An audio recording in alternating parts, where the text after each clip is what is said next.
Good morning. My name is Daniel Parker, and today I have the absolute privilege to interview Peter Scott. He has been a legend in the oil and gas community here in Colorado for the past 40 plus years.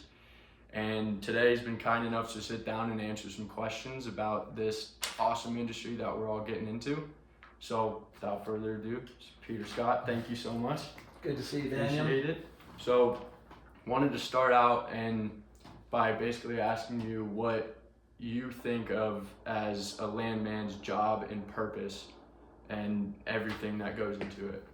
Yeah, well, as you said, I've been a landman for over 40 years now and got my start working downtown Denver as a division order analyst and learned the ropes, so to speak, and quickly went out in the field to be a field landman, and it was a very rewarding job, paid well. It is actually, it's been a very important job all along and always key, because you're the front lines in the business, and you're the first person that the landowner sees when you go to try to get an oil and gas lease from a person. You're the first contact, and so I think it's really important to maintain integrity, tell the truth, and have all of the different aspects brought to play in front of the person who owns the land. The drilling, the completion. There's so many aspects that are not understood, but you as the landman are the front line, so you're the first person. It's funny now because there's this new show called Landman, and it's always been a sort of a mysterious and important position, but it's gained a lot more notoriety Absolutely. Ever since Billy Bob and Taylor Sheridan brought it to the front lines of television. But I've never actually been kidnapped by the cartel and had a gun held to my head. But I have been shot at more than once, and so there's a lot of stories I could tell, because not everybody loves you, and the biggest job, I think, of being a landman is being a diplomat. So you have to present all sides, and hopefully, in this crazy new era, there will be plenty of opportunities for young men such as yourself to come and make a career. I've had a good career in the oil and gas business, and it's allowed me to have a good life and put my kids through college and all that. And it's an honorable profession.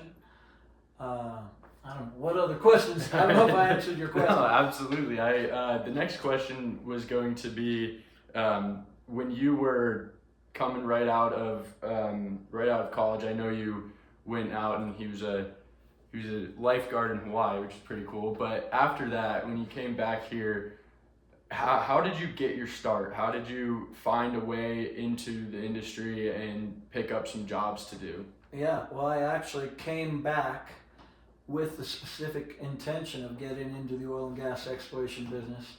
And I was just lucky enough to have a friend who, his dad was in the business, and he gave me a recommendation. And I had studied hard in college, and I was actually thinking of becoming a lawyer. My mom's actually a county judge, and I went to undergraduate at University of Colorado and was thinking of going on to become a lawyer, but ended up getting this job as a landman. And I was getting paid well, and so I ended up never going back and getting that secondary degree. But it really helps to have a friend in the industry, and that's how I got my start. That's awesome. Yeah. And so the next thing is the best part, I think. What has been your absolute favorite part of being a landman and doing work. It could be anything from maybe your favorite job you've done, or just whatever your favorite thing about it is. Well, I've had so many different jobs all over the country and even internationally, and definitely my favorite part of this business has always been meeting the people. Mm-hmm. Whether I was working up in Yakima Valley in Washington State or Alpena, Michigan, in the upper part of actually the lower peninsula, but the high part of the lower peninsula at that time, working for Shell Oil Company, going out and meeting the landowners. Mm-hmm. You know, you live on the road. We had 3 weeks on, and then you get 1 week off, but you sort of live in hotels at that time anyway. And meeting the people, getting to know the large landowners, people who have big horse ranches and stuff. I got to learn a great respect for farmers. They are what has really made this country great over the years when we were totally self-sufficient. And people think of farmers being like, oh, well, they're not educated, you know, a bunch of hicks and everything. And I learned early on never to underestimate a farmer, because they're some of the smartest, most sensible people on this earth. And I learned to respect them, and as a result had a lot of success putting together drilling locations with their cooperation, you know, instead of working against them. And that's become more and more important. The business has changed. It's just, there's such a high cost of doing business now. It's harder for independents to get into the game, but I hope that will continue to be the case. Yeah. That there are those opportunities, and you don't have to be Shell or Chevron or Occidental in order to get in the game. Right. Yeah. And kind of going right into the worst question of the interview is, what do you think is the hardest part of this job, and maybe just the hardest part of the industry? Yeah. Well, there's a lot of challenges. Certainly, doing title work, which is part of a landman's job, has been a challenge. Just a tedious job, but it's very satisfying, and so I enjoy it, but I also dread it, because it is a meticulous, you know, reading of old documents, and it's so key to read the document. And a lot of times you're looking at a document that might have been recorded in 1873, and so it's all handwritten in this flowing script, and it's not easy to read, and if there's a mineral reservation somewhere in there, you got to find it. And so that is a challenging, difficult thing. But I think another big challenge has been just dealing with people who are so anti-oil and gas now. And I got into the business, you know, in the 80s, which was when the Iranians had taken a bunch of American embassy people hostage, and they held them for, you know, I think it was over a year. And at that time, the United States was totally dependent on foreign sources of oil, especially Saudi Arabia, Venezuela, you name it. But countries that, you know, I didn't necessarily have the greatest respect for, we were dependent on them. And one of my great triumphs, I think, over the years has been sticking with this industry until now. You know, in the 2000s, the U.S. has become a net exporter, and we are self-sufficient, and that's been predominantly due to fracking, which is so controversial and everything. And so on the one hand, I'm so proud that we're energy independent, and on the other hand, I'm fighting off a lot of criticism from people who think that we should leave the oil in the ground and totally stick with renewables. I think there's a misnomer out there that lots of oil people are like anti-environment, when couldn't be further from the truth. Some of the most conscientious environmental people I know are in the oil and gas business, and yes, there are drawbacks, and you can have pollutants that occur as a result of drilling, but we in Colorado have the highest standards anywhere, I think, certainly in the nation, but probably the whole world. Yeah. And so I'm proud of our abilities here. And the bottom line is we are energy dependent. It's what has made our country great. It's what keeps our country safe. It's absolutely critical. And, our whole system revolves around it. Maybe, in 50 or 100 years, we'll be able to make a transition, and I'm all for it. But it's going to take a long time, and no matter what, there will always be an important use for petroleum products. And so people are extremely hypocritical in their coming at you and criticizing you for being in the oil business when they are driving their cars. They like to have heat in their house in the wintertime, and so that's another hard aspect of the business, dealing with that. Definitely. Yeah. And so going forward, like talking to not only me, but maybe the other people in my class or just anybody that is kind of getting into this line of work, do you have any advice for us going into the future, like where I am right now? What would be your advice, not only about how to get into it and start getting some jobs, but also what we might want to think about while we're doing our stuff and our importance? I remember one time you were telling me about in Wyoming, you got one of the surface locations moved away from a river so that there were nothing polluted inside the river. So kind of along the same lines as that, is like, what advice do you have for us going forward? Well, that's such a good point that you bring up. In the old days, everything happened in downtown Denver, and they're like in the ivory towers, and I'm the man out in the field, and so I see what's actually going on there. The geologists say, okay, this is where we want to drill. The engineers say, yeah, let's do it here, and it's going to be so much money that we put an AFE, an authorization for expenditure. It might be an $8 million project or whatever. And I would be out in the field, and I'd see the spot that they chose in Wyoming was on this beautiful undisturbed butte that's just a glorious spot that should be protected.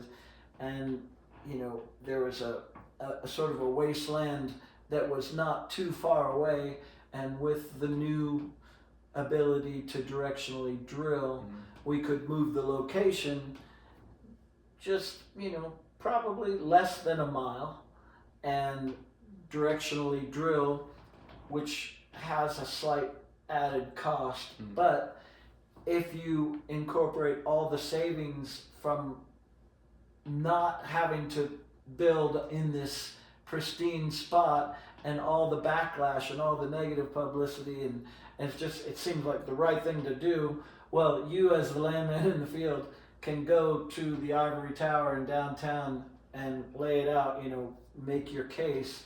And in this situation, I actually won them over, and so at an increased cost, which I'm sure in the long run saved them money and made them heroes, we moved the location. It's the kind of thing that nobody ever hears about unless you're in that room, and so people have accused me of being a bad guy for being in the oil and gas business, when I know personally that I've saved a lot of wilderness areas and had such a positive impact where I could. And so I would certainly tell people in your position to always speak up, even to the face of authority, and somebody would say, no, we can't do that because it's too expensive. Make your case and show them how you can do it, and it might actually save you money in the long run. as far as advice, one of the things that I've always clung to is being a landman is cowboy ethics. I don't know if you've seen this book before, or cowboy values, but I remember reading this book. It's James Owens. Highly recommend it. Awesome. Part of what makes America great, and some of the, Code of the West. Yeah. Principles to live by. Number 1, live each day with courage. Number 2, take pride in your work. Number 3, always finish what you start. Number 4, do what has to be done. Number 5, be tough but fair. Number 6, when you make a promise, keep it. Yep. Number 7, ride for the brand. And I'll talk a little more about that later, but talk less, say more is number 8. Number 9, remember that some things aren't for sale. And number 10, know where to draw the line. And one of the things that I would certainly encourage and advise young landmen getting into the business, when they say ride for the brand, you're always going to have opportunities to jump ship, and maybe that's the best thing for you and your family to do at some point. But when you ride for the brand, you make a commitment to someone, see it through before you jump ship, at least. And I've been in this business a long time because I didn't lie to people. There's a lot of that goes on. Yeah. And there's a lot of opportunities to maybe make a little deal on the side, or I don't know. You can sell people out, and you can be working for one company and doing something for another company that's a competitor, and I never did that, and I think it served me well, and I can say it with pride, and I think that's why people I've worked with for years in this business know that. It's not like I've only worked for one company. Yeah. I work for many companies, and usually as an independent. So ultimately I work for myself, but I'm working for Shell Oil Company, or I might be working for Encana Oil and Gas, or Civitas, or Petro Operating Company. Yeah. But that would be my number 1 piece of advice, is to when you sign up, ride for the brand. Yep, absolutely. And kind of went through it a little bit earlier, but I really wanted to finish up by asking about, I know that there's so much bad noise about the entire industry, and going forward, how do you think my next generation can kind of try and flip that script and try and show people that it is important? It's still important. It's not going to be immediate flip to renewable and everything. So how do you think that we in our jobs as landman can try and kind of flip the script there? Boy, that's a really good question, and it's a big challenge, because a lot of folks out there have their mind made up, and they just aren't going to listen, and that makes it really tough. But the fact remains that we are reliant on this precious resource. It's what's more than anything makes us strong as a nation, and it's critical. And so you got to stick up for the business at the same time as you can be open to the future of renewables and all that. And as far as a young man starting out there, it's definitely, it's a challenge. It's a challenge every day for me. But just like neighbors who live together, who, one might be a Democrat, one might be a Republican, you've got a fence in between you and a dividing line, and people knock heads.